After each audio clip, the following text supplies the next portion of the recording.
आंखें फटी कि फटी रह गई आंखों के डॉक्टर की। वर्ष 1963 की घटना है। अचानक ही मेरी आंखें दुखने लग गई थी। शुरू में मैंने इस पर कोई विशेष ध्यान नहीं दिया। अध्ययन अध्यापन से जुड़े होने के कारण मेरी आंखों की परेशानी दिन ब दिन कम होती चली गई।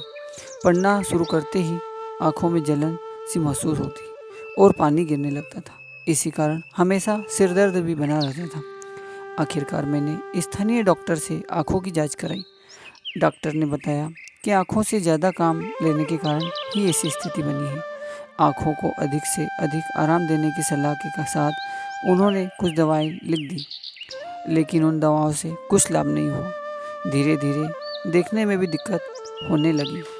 तब जाकर मैं अलीगढ़ आई हॉस्पिटल पहुंचा। वहां आधुनिक मशीनों से कई प्रकार की जांच की गई।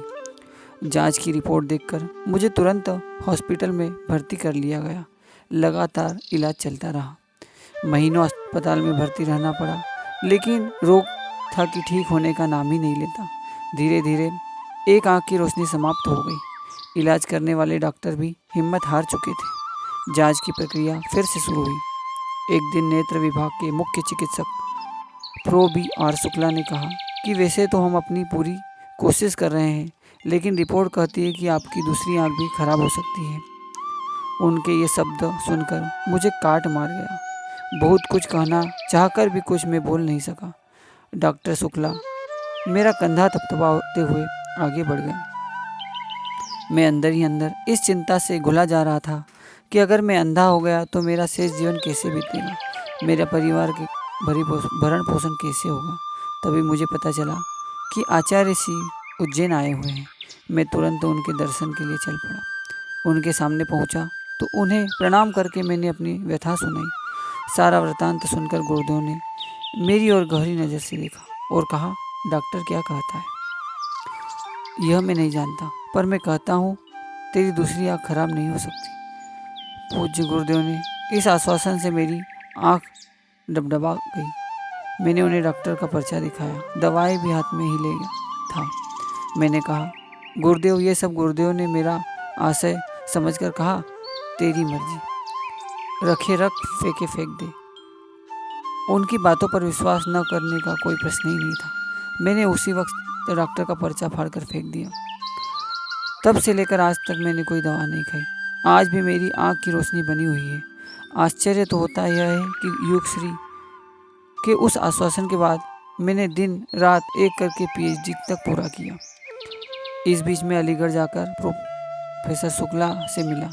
आँख की हालत सुधरती देखकर उन्होंने मुझसे कहा, भाई तुम कौन सी दवा ले रहे हो, किस डॉक्टर का इलाज चल रहा है। मैंने कहा, दवा लेना तो मैंने कब का छोड़ दिया है।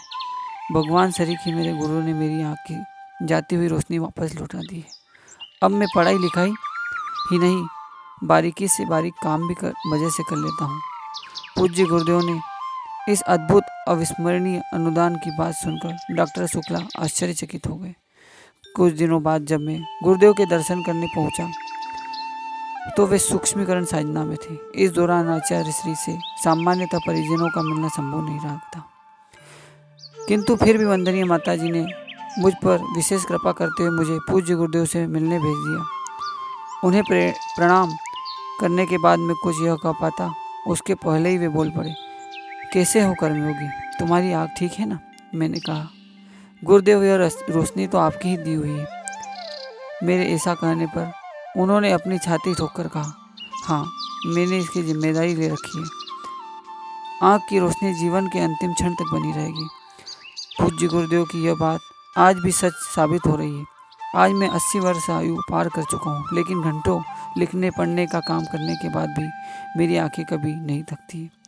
प्रस्तुति डॉक्टर आर पी कर्मयोगी, देव संस्कृति विश्वविद्यालय, हरिद्वार, उत्तराखंड।